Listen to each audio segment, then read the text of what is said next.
तो भाई लोग कैसे हो आप लोग। तो स्वैलो डे स्टार के नेक्स्ट नोवेल के एपिसोड नंबर 287 में आपका स्वागत है। तो चलिए शुरू करते हैं, लेकिन इससे पहले अगर आपने मेरे चैनल को सब्सक्राइब नहीं किया तो सब्सक्राइब करके बेल आइकन दबाना ना भूलें। तो जैसा कि हमने पिछले एपिसोड में देखा कि लू फेंग वापस जाना चाहता था, लेकिन तभी उसके सामने बीस्ट गो स्टैचू कैनियन आ गया, जिसके चलते लू फेंग वहां जाने को तैयार हो गया है। लू फेंग अभी उसके मिस्ट्री को सॉल्व कर रहा है। अब यहाँ पे लू फेंग ने उसके वेंस और स्केल्स को चेक करके ये पता लगा लिया होता है कि उसके अंदर जितने भी 19,729 स्केल्स है उन्हीं के अंदर प्रॉब्लम मौजूद है। जिसके बाद ब्लैक क्लॉथ लू फेंग अपने हाथों को वेव करता है और उसके सामने वही mini statue beast God appear हो जाता है, जो कि स्मॉल वर्जन होता है जिसके ऊपर हॉर्न होती है। उसमें से भी पावरफुल और निकल रही होती है, लेकिन उसमें एक यूनिक चार्म होती है जो कि ऑलमोस्ट एक लिविंग एंशिएंट बीस्ट गॉड जैसे लग रही थी। और फिर ब्लैक क्लॉथ लू फेंग ऑर्डर देता और क्या था बताता, यहाँ पे इसके प्रोजेक्शन को बहुत बड़ा कर दो, यहाँ पे इसके प्रोजेक्शन को 10,000 किलोमीटर लंबा कर दो। फिर इसके बाद बताता ऐसा ही करती है, यहाँ पे उसके ह्यूज गॉड बीस्ट स्टैचू को साइड बाय साइड कंपैरिजन करने लगती है, जहाँ पे कई सारे किलिंग इंटेंट भी होते हैं, उनमें दोनों में प्रेशर होता है। और फिर लू फेंग अपने चिन को रब करते हुए कहता है कि यहाँ पे स्लीपिंग बीस्ट गॉड स्टैचू में प्रेशर है जो कि स्ट्रॉन्गर है, जो खड़ा है उसकी प्रेशर थोड़ी सी वीक है। लेकिन लू फेंग ये कहता है नहीं नहीं ऐसा नहीं है। और फिर वो कहता है कि यहाँ पे जो खड़ा है उसमें एक चार्म है और उसमें एक यूनिक इमेजरी भी मौजूद है जिसको अपनी ऑरा को कंट्रोल करना आता है। वहीं पे ह्यूज स्टैचू वहाँ पे इतनी ज्यादा चार्म और यूनिक इमेजरी नहीं मौजूद है। उन दोनों में ऐसे ही करके लू फेंग उन सबके बारे में पता लगाने लगता है और सबको बारीकी से जानने के लिए उनमें घुस जाता अपने स्पिरिट एनर्जी से, उन सबको स्कैन करने लगता। अब लू फेंग उन सबको एग्जामिन करते हुए लू फेंग को ऐसा महसूस होता है कि उसके सामने एक रियल लाइफ का एक बीस्ट गॉड मौजूद है। अब देखा जाए वो रियल नहीं थे, लेकिन फिर भी उनमें से ऑरा ही ऐसा निकल रहा था और यहाँ पे ऐसा लग रहा था कि एक उसमें लिविंग का सेंसेशन दे रहा था, वहीं पे दूसरा किसी मौत का सेंसेशन दे रहा था और दोनों में बहुत बड़ा डिफरेंस था।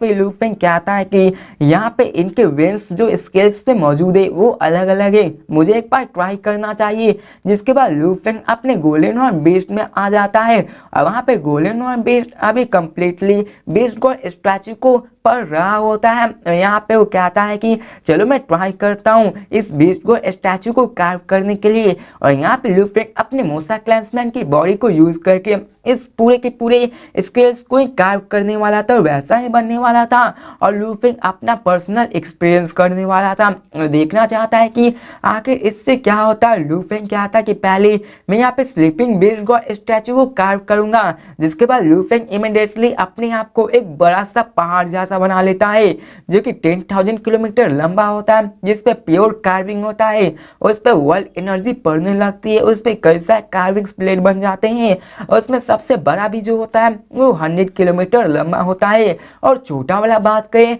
तो चींटी के बराबर से भी कम होता है। और अब फिर में सीन चेंज कर गोल्डन और बीस्ट को दिखाया जाता है जो कि अभी उसी ग्रास पे अपने पंखों को फैलाए हुए होता है और वहां पे अपने चारों तरफ से कंट्रोल करके 10,000 कार्विंग ब्लेड्स बना लेता है जो कि पहाड़ जितना बड़ा होता है। और अपने स्ट्रेन जो कि सेक्टर और लेवल में आ चुका है वो यहाँ पे आराम से 1 मिलीमीटर 1 माइक्रोमीटर या फिर नैनोमीटर तक भी जा सकता है, बिना किसी मिस्टेक को किए हुए उन सबको अपने कंट्रोल कर सकता है स्पिरिट एनर्जी से। और अब फिर हमें दिखाया जाता है लू फेंग ने सक्सेस हासिल कर रही होती है और लू फेंग ने उस बड़े से स्लीपिंग गॉड बीस्ट स्टैचू को कार्व कर लिया होता है जो कि लाइफ लाइक बीइंग लग रहा था। लेकिन गोल्डन और बीस्ट यहाँ पे खड़ा होता है और क्यूरियस होते हुए कहता है कि ये जरूर मुश्किल था, यहाँ पे स्केल्स पे जितने भी वेंस है वो बहुत ज्यादा कॉम्प्लेक्स थे, लेकिन इनमें से स्ट्रेंज बात ये है कि अभी तक कोई भी ऑरा रिलीज नहीं है। क्या आता है कोई मैटर नहीं है, मैं अभी यहाँ पे टीनी बीस्ट स्टैचू को कार्व करने की कोशिश करूंगा। जिसके बाद यहाँ पे लू फेंग को दिखाया जाता है जहाँ पे एक और बड़ा 10,000 kilometre long range mountain appear होता है और गोल्डन और बीस्ट फिर से 10,000 कार्विंग ब्लेड्स को यूज करके अपने अपने आप को कार्व करना शुरू कर देता है। और beast God statue overlap shape बहुत ही ईजी होता है कार्व करने के लिए, बस उसमें उसके स्केल्स कोई कॉम्प्लेक्स होता है उसको बनाने के लिए। फिर वहाँ पे गोल्डन और बीस्ट जोर का हाउल करता है, और जैसे ही लू फेंग अपने 12 स्केल को कार्व करता है उसी वह गोल्डन बीस्ट एक जोर का धार लगाता है, उसको बहुत ज़्यादा दर्द होने लगता है, और यहाँ पे वो दर्द उसके माथे में भी आ जाता है। और यहाँ पे जैसे जैसे लू फेंग और भी ज़्यादा कार्व करने की कोशिश करता है उसको और भी ज़्यादा दर्द होने लगता है। ये एक फॉर्मलेस रेस्ट्रिक्शन होता है जो कि लू फेंग को कार्विंग करने से रोक रहा होता है, और ये फॉर्मलेस प्रेशर उसके बॉडी से ही हटकर उसके सोल पे भी डालने लगता है, और वो बीस्ट जोर से क्राई करने लगता है पेन में ही। और यहाँ पे लू फेंग की गोल्डन और बीस्ट के बॉडी के नाक, कान, स्केल्स, विंग्स, क्लॉ हर एक गोल्ड ब्लड बाहर निकलने लगता है, और यहाँ पे में उसको दिखाया जाता है जो कि क्रैश होकर ग्रास पे गिर जाता है, क्योंकि यहाँ पे लू फेंग को उसको कार्व करने के दौरान बहुत ज़्यादा दर्द होने लगता है उन स्मॉल स्केल्स को कार्व करने के दौरान।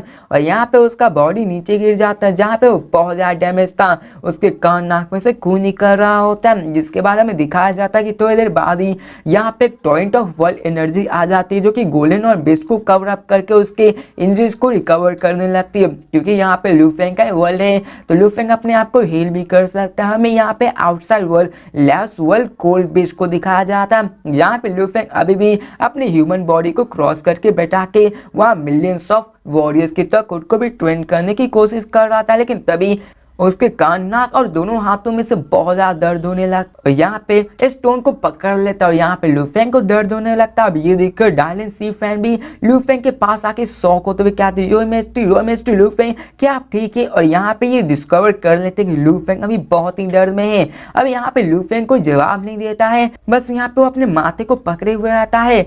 और फिर इसके बाद लंबी सांसें लेने के बाद वो डायलन और सी फैन से कहता है कि कुछ नहीं हुआ है, आपको चिंता होने की कोई बात नहीं है। अब दोनों एक दूसरे की तरफ देखते हैं। अब देखा जाए तो यहाँ पे कोई भी वियर्ड वाली बात नहीं होती है, वो दोनों यहाँ पे सिंपली बैठे हुए थे और लू फेंग उन दोनों टू ग्रेट अनडाइंग मैन के सर्वेलेंस के थे और यहाँ पे वो डेफिनेटली अटैक नहीं किया गया था। और इसी सर्कमस्टांसेस में देखा जाए तो अभी यहाँ पे लू फेंग सच में दर्द में था, जो कि बहुत ही अजीब था। आखिर लू फेंग एक यूनिवर्स वॉरियर से जो कि ऐसे ही कोई बीमार तो नहीं पड़ सकता है, ये इम्पॉसिबल है। और डायलन सोचता है, लगता है कि मैजेस्टिक के पास कुछ अपने सीक्रेट्स है और सी फैन की भी सोचते हैं कि किस ह्यूमन लू फेंग के पास अपने कुछ सीक्रेट्स है जो कि हमसे वो बताना नहीं चाहते हैं। अब लू फेंग यहाँ पे देखता सामने और यहाँ पे शौक होता है और यहाँ पे आखिर लू फेंग सोचने लगता कि क्यों, आखिर ऐसा क्यों हुआ। जब मैं यहाँ पे स्मॉल स्केल्स बीस्ट का स्टैचू को कार्व करने की कोशिश कर रहा था तो मुझ पे एक फॉर्मलेस प्रेशर बन के आए जो कि मुझे गोल्डन और बीस्ट को सोल पे भी अटैक हो गया है, यहाँ तक कि मैं ह्यूमन बॉडी मोसा क्लैंसमैन का सोल भी अफेक्ट हुआ है। आखिर ये कैसे हो सकता है। लू फेंग को विश्वास नहीं होता है कि आखिर इसने उसको ऐसा कैसे महसूस हो रहा था, क्योंकि लू फेंग ने अपने बड़े वाले कार्विंग बीस्ट को ऑलरेडी कार्व कर लिया था, लेकिन लू फेंग जब छोटे वाले को कार्व कर रहा था तो लू फेंग को इसमें दिक्कत फेस करनी पड़ रही थी। अब गोल्डन और बीस्ट के इंटरनल वर्ल्ड वहाँ पे उसकी ओन टेरिटरी थी जहाँ पे कोई भी एब्सोल्यूट वॉरियर्स उस पर अटैक नहीं कर सकता है। और मेन बात तो ये डायलन सैंडफ्री की भी यहाँ पे मौजूद है। और यहाँ पे लू फेंग सोचने लगता है कि अगर यहाँ पे मैं दूसरे वॉरियर्स से अटैक नहीं हुआ हूँ तो आखिर मैं किस चीज से हिट हुआ हूँ। अगर यहाँ पे अटैक हुआ है तो आखिर यहाँ पे ऐसा कैसे हो सकता कि मैं इतना ज्यादा इंजर्ड हो सकता हूँ। और लू फेंग इन्हीं सब के बारे में सोचने लगता है। और मैं यहाँ पे गोल्डन और बीस्ट को इंटरनल वर्ल्ड को दिखाया जाता है जो कि बुरी तरह से इंजर होता है और उसकी फॉर्मलेस प्रेशर उनके फिजिकल बॉडी और सोल पे भी अफेक्ट डाल रही थी जो कि बहुत ज्यादा टेरिफाइंग थी। लू फेंग अपने इस फीलिंग को रिकॉल करने लगता है जहाँ पे बहुत ही लू फेंग को कपकपा देने वाली फीलिंग दे रही थी। लू फेंग के पास अभी दो ही एक्सप्लेनेशन बचते हैं। यहाँ पर लू फेंग सोचता है कि पहला तो ये हो सकता है कि ऐसा बंदा होगा जो कि बहुत ज्यादा फार इमेजिनेशन जो कि मेरे सोच से भी ज्यादा स्ट्रांग होगा, जो कि मुझे इस कार्व करने से रोक रहा है इस लिटिल गॉड स्टैचू को, इसलिए उसने मुझे पनिश किया है। और दूसरा ये हो सकता है कि यहाँ पे अगर कोई वॉरियर जिसने मुझे स्टॉप नहीं किया है तो यहाँ पे जरूर यूनिवर्स लॉ है जो कि मुझे प्रेशराइज कर रही है इसको सीखने से मना करने के लिए। अब देखा जाए तो यूनिवर्स जो लू फेंग को खुद प्रेशराइज कर रही है अभी सही भी हो सकता है, क्योंकि लू फेंग ने जितना जाना है उससे लू फेंग ने समझा है कि ये पूरा का पूरा यूनिवर्स लॉ से घिरा हुआ है और यहाँ पे सभी अपने स्पेस टाइम से बिखरे हुए हैं और सब लोग एक दूसरे से रिपेयर कर सकते हैं। अगर यहाँ कोई बंदा अपने लाइट स्पीड से एक्सेलरेट करता है तो वो डेफिनेटली डार्क यूनिवर्स में जाएगा, वो मेन यूनिवर्स में नहीं रह सकता है। यहाँ पे कई सारे फिजिक्स है जो कि लॉ ऑफ यूनिवर्स में मौजूद है। अगर किसी ने लॉ ऑफ यूनिवर्स को यहाँ पे ट्रिगर करने की कोशिश की या फिर लॉ के अगेंस्ट जाने की कोशिश की तो यहाँ पे उस पर थोड़ा सा दंड भी मिल सकता है। और प्राइमरी यूनिवर्स में सबको इस लॉ को फॉलो करने लगता है। लू फेंग फिर से सोचते हुए क्या आता है, यूनिवर्स के अपने स्पेशल लॉज होते हैं, अगर किसी ने भी इसके अगेंस्ट जाने की कोशिश की तो हेवन उसे पनिश करेगी। और लू फेंग क्या आता है कि लेकिन मैंने फिर भी कई सारे बंदों को देखा है जो कि इन सारे लॉ के अगेंस्ट गए हैं। जैसे कि लू फेंग को मेटल नेमलेस मैनुअल मिला था अर्थ पे, वहां पे वो इतनी एबिलिटी थी कि वो फाउंडेशन ऑफ लॉ के अगेंस्ट जा सकता था, वो लॉ के विपरीत काम कर सकता था, लॉ के आगे जा सकता था। और जो ग्रेट बीइंग होते हैं वो इतने ज़्यादा पावरफुल होते हैं कि वो लॉ के अगेंस्ट भी अपने टेक्निक को बना सकते हैं। लेकिन लू फेंग अभी इस यूनिवर्स लॉ से बहुत ही पीछे है, वो इन सब चीज़ों के बारे में नहीं जानता है, इसलिए वो नहीं जानता कि आखिर उसके साथ क्या हो सकता है। और यहाँ पे लू फेंग सोचता है दो पॉसिबिलिटी हो सकते हैं, आखिर इसमें से कौन सा है, क्या यहाँ पे सच में एब्सोल्यूट वॉरियर मुझे पनिश कर रहा है।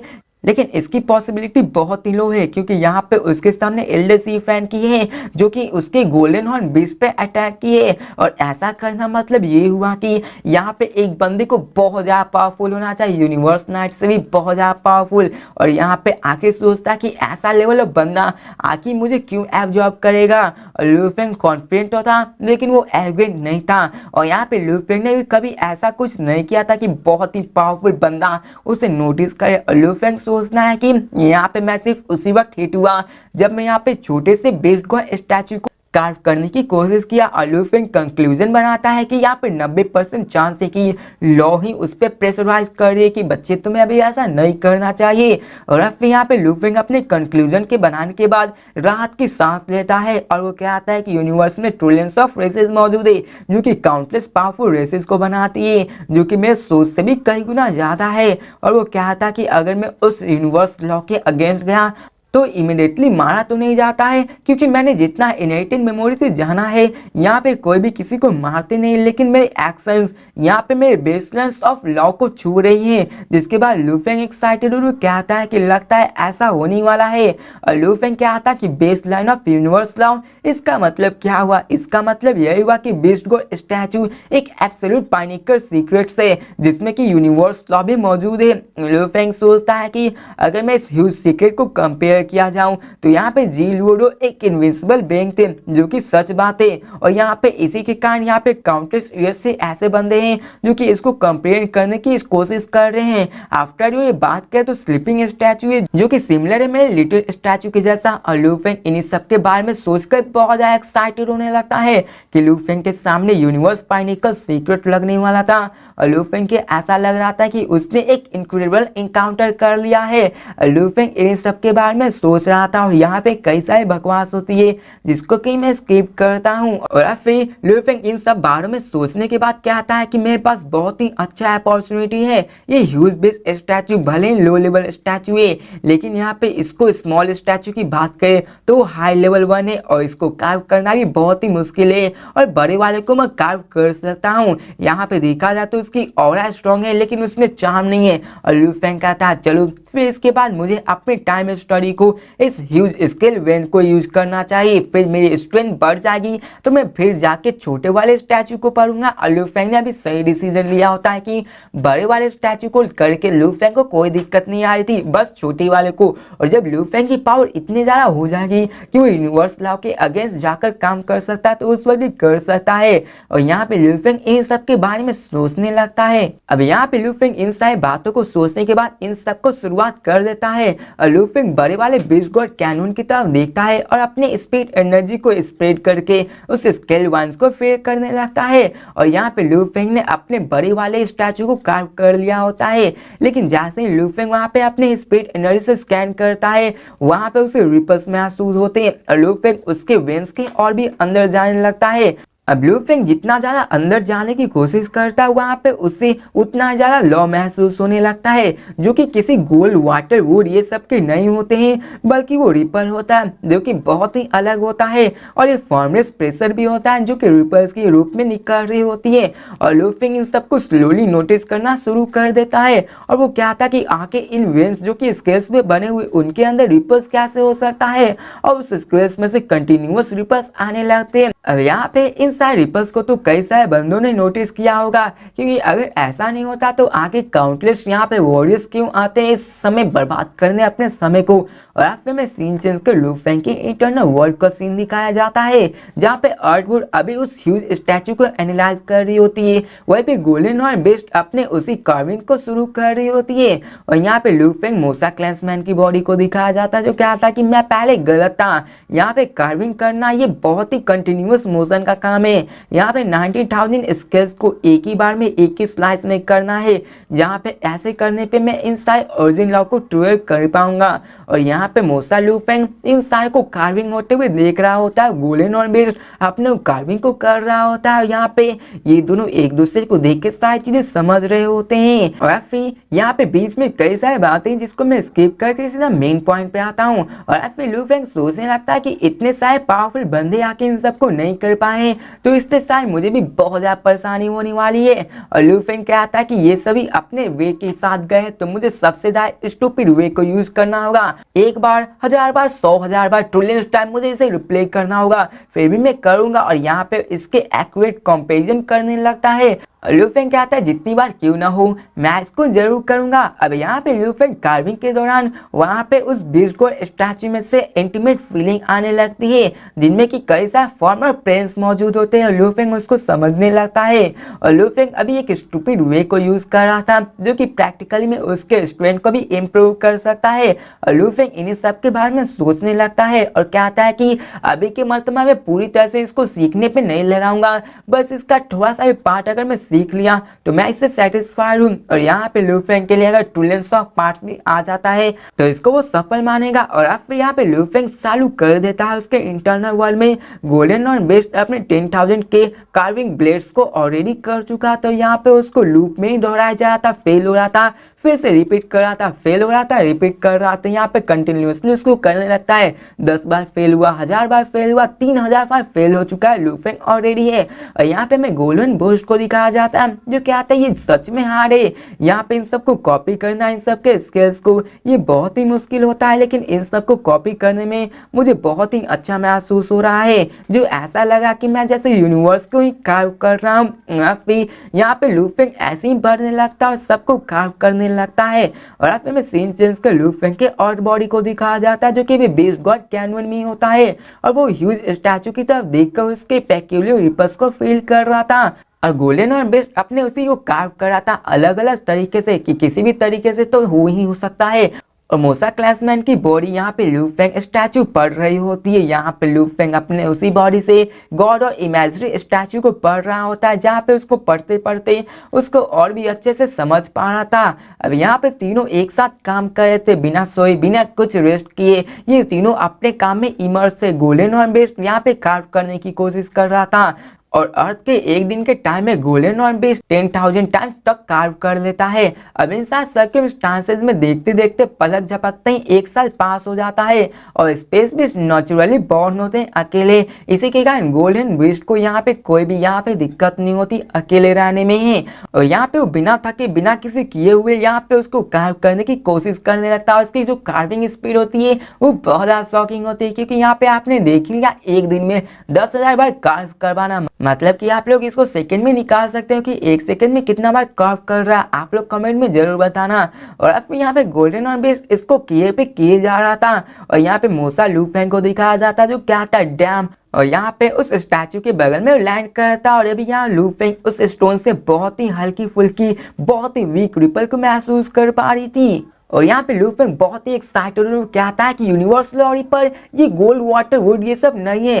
और यहाँ पे लू फेंग एक्साइटेड कहता है डैम हम लोग सक्सीड हो गए हैं, हम लोग यहाँ पे सक्सेसफुली यहाँ पे यूनिवर्स सोर्स रिपल को ट्रेस कर पाए हैं, जो कि बहुत ही कम होता है लेकिन लू फेंग के लिए भी बहुत ही ज्यादा होता है। और यहाँ पे गोल्डन और बीस्ट भी जोर से अपने सर को उठा के हाउल करता है, जो कि चारों तरफ फैल जाते हुए सीन चेंज कर बीस्ट गॉड कैनन के बाहर के वर्ल्ड का सीन दिखाया जाता है, जहाँ पे लू फेंग भी बहुत ही एक्साइटेड हो जाता है। और यहाँ पे वो अपने पैर को क्रॉस करके बैठा हुआ होता है और यहाँ पे वो अपने मन की खुशी को बाहर व्यक्त नहीं कर रहा था, लेकिन लू फेंग बहुत ही एक्साइटेड होता है। लू फेंग कहता है कि एक साल यहाँ पे एक साल से भी ज्यादा मैंने 5 मिलियन टाइम्स तक ज्यादा कॉपी किया है, यहाँ पे मैंने उसको कॉपी पे कॉपी किया है और यहाँ पे मैंने एक्सेप्ट नहीं किया था कि मैं इसमें सक्सीड हो जाऊंगा। और लू फेंग सोचता है कि जिसको मैंने यहाँ पे किया है वहाँ पे प्रेशर जरा भी नहीं है और यूनिवर्स लॉ रिपर्स ये ट्रिलियन भाग का एक पार्ट से, लेकिन यहाँ पे जो प्रोग्रेस है वो मेरे लिए इतना काफी है, मेरी स्ट्रेंथ इतनी नहीं है कि मैं इन सारे को और भी बढ़ा सकता हूँ। लू फेंग कहता है कि मैं कंटिन्यू करूंगा, मैं अपने आप को ऐसे ही कॉपी करूंगा और जितना ज्यादा मैं करूंगा उतना ज्यादा मैं स्ट्रॉन्ग होता जाऊंगा और इसके बेनिफिट्स भी बहुत ज्यादा शॉकिंग होंगे। और लू फेंग जानता था कि बीस्ट गॉड स्टैचू एक ट्रू ट्रेजर है और उसका लक इस वक्त बहुत ही अच्छा है। अब यहाँ पे कई सारी बातें हो जिससे इसको मैं स्किप करता हूँ। अब सीन चेंज कर में डार्लिन सी फैन की दिखाया जाता है, जो कि लू फेंग के बॉडी से रिपल्स को महसूस कर पाए, तो जल्दी से लू फेंग से पूछते योर मेजेस्टी लू फेंग। और लू फेंग देखता है उन दोनों की तरफ हंसते हुए कहता है कि मैं यहाँ पे एक सालों से बैठा हुआ हूँ और मैं अभी के दिन में बीस्ट गॉड स्टैचू में थोड़ा सा इंटरेस्टेड हो गया हूँ। यहाँ पे वो कहता है कि क्या यहाँ पे मैं 10 या 100 साल तक यहाँ रुक सकता हूँ। और यहाँ पे वो कहता है एल्डर सी फैन की अगर आपको यहाँ पे कुछ अटेंड करना तो आप पगोड़ा ट्राइब में रिटर्न हो सकते हैं, मुझे यहाँ पे बीस्ट गॉड स्टैचू को स्टडी करना है, फिर मैं यहाँ पे लेफ्ट वर्ल्ड को छोड़कर चलूं जाऊंगा। तो सी फैन की हंसते हुए कहते कि मेरी टाइम लिमिटलेस है, मैं मरने वाला थोड़ी ना हूँ, मेरे लिए hundreds of thousand of year एक फ्लैश के समान है कि कब आया कब बीत गया, इसलिए आपको यहाँ पे कोई भी जरूरत नहीं है। अगर यहाँ पे अर्जेंट मैटर हुआ तो मैं आपको जरूर इन्फॉर्म कर दूंगा। जिसके बाद लू फेंग भी डार्लिन की तरफ देखता है और यहाँ पे वो दोनों एक दूसरे की तरफ देखते हैं और ज्यादा कुछ नहीं करते हैं। डार्लिन का जॉब ही था लू फेंग को प्रोटेक्ट करने के लिए, क्योंकि लू फेंग अभी डोमेन लॉर्ड लेवल में था और लू फेंग के पास चांस था उसके फाउंडेशन को स्ट्रॉन्ग करने के लिए। अब डोमेन लॉर्ड के पास उसके अपने खुद के गार्ड होते हैं, लेकिन जब तक वो सेक्टर लॉर्ड लेवल में पहुंचते हैं उन्हें इन यूनिवर्स को एक्सप्लोर करना शुरू हो जाता है। बस इस डोमेन लॉर्ड लेवल के दौरान ही यहाँ पे मोस्ट इम्पॉर्टेंट थिंग होता है उनका ट्रेनिंग, इसलिए डार्लिन यहाँ पे अपने कुछ हजार साल लू फेंग के लिए सेक्रीफाइस करना भी शुरू कर चुका होता है ताकि लू फेंग अपने ट्रेनिंग को बढ़ाकर अपने फाउंडेशन को स्ट्रॉन्ग कर सके। और यहाँ पे लू फेंग की तीनों बॉडी एक साथ मिलकर काम कर रही थी और एक सक्सेस के बाद लू फेंग अपने गोलेन और बीस्ट को फिर से ट्राई करना शुरू कर देता है। और लू फेंग जान गया था कि एक बार वो सक्सेस हो चुका है तो लू फेंग इसको हर बार सक्सेस जरूर कर देगा। अब यहाँ पे लू फेंग एक महीने पास आउट हो जाता है और वहाँ पे फाइनली लू फेंग ने एक बार और सक्सेस पास आउट कर दिया है। और लू फेंग इसी के साथ यहाँ पे और भी इसको ट्राई करना शुरू कर देता है और इस बीस्ट गॉड स्टैचू के प्रेजेंस में ही लू फेंग इसको धीरे धीरे ग्रैप्स करने की कोशिश कर रहा था और गोलेन और बीस्ट की क्लॉ टेक्निक भी स्ट्रॉन्ग होती जा रही थी। और लू फेंग ने अभी तक 100 मिलियन तक, और यहाँ पे अभी लू फेंग भी 100 मिलियन उन सारे बंदों के जैसे ही वहाँ पे फोकस लगाए हुए अपने आप को ट्रेन करना शुरू कर दिया था। और लू फेंग यहाँ पे अपना डिसीजन बना लिया था कि यहाँ पे उसे एक मौका मिला है तो यहाँ पे वो रह के इसको ट्रेन करेगा।